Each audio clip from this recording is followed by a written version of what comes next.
सिर पर नीली टोपी और चेहरे पर मास्क, कैमरे से अपनी पहचान छुपाने का पूरा इंतजाम करके आए इन शातिर बदमाशों ने देश के सबसे बड़े बैंक एसबीआई की नाक में दम कर रखा है।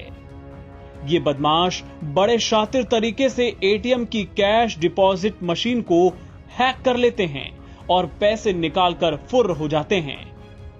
आखिर ये बदमाश कैसे देते हैं ऐसी वारदातों को अंजाम, आइए आपको समझाते हैं इस सीसीटीवी फुटेज के जरिए। इनका खेल समझने के लिए आपको इनके हाथों पर लगातार नजर रखनी होगी। चलिए व्हाइट शर्ट पहने हुए इस शख्स पर ही फोकस करते हैं।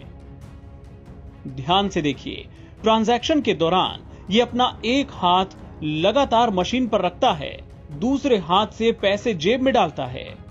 दरअसल ये बदमाश सबसे पहले एटीएम से कुछ पैसे निकालते हैं और जैसे ही पैसे निकलते हैं ये लोग तुरंत अपने हाथ की उंगली उस जगह पर फंसा देते हैं जहां से मशीन पैसे निकालती है।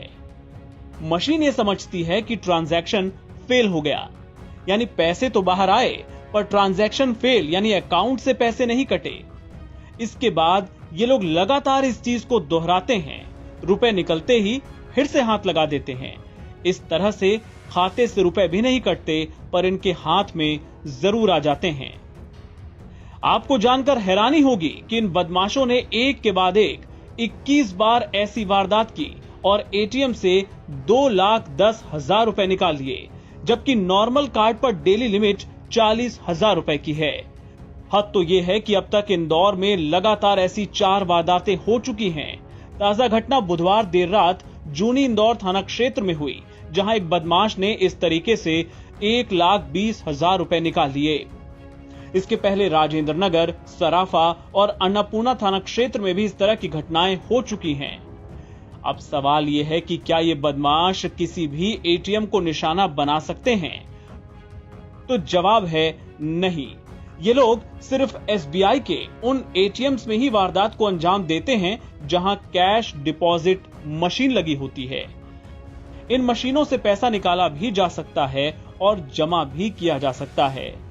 जाहिर है इन मशीनों में ही कोई तकनीकी खामी है जिसका फायदा उठाकर ये बदमाश इन वारदातों को अंजाम दे रहे हैं। पुलिस का दावा है कि ये बदमाश हरियाणा के मेवात के रहने वाले हैं, क्योंकि फ्रॉड के लिए जिन बैंक खातों का इस्तेमाल किया गया है वे सभी हरियाणा के मेवात के हैं।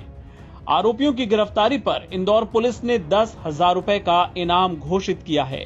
पुलिस ने सीसीटीवी फुटेज के आधार पर आरोपियों की तलाश शुरू कर दी है। इसके लिए एक टीम हरियाणा के मेवात भी भेजी गई है।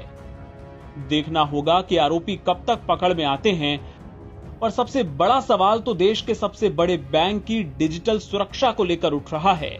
इसके पहले तमिलनाडु के चेन्नई में भी एसबीआई की डिपॉजिट मशीन वाले एटीएम्स में ऐसी घटनाएं सामने आई थी।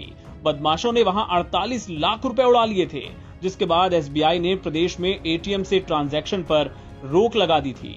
पूरी आशंका है कि वहां भी आरोपियों ने कुछ इसी अंदाज में वारदातों को अंजाम दिया होगा। एनबीटी ऑनलाइन की रिपोर्ट।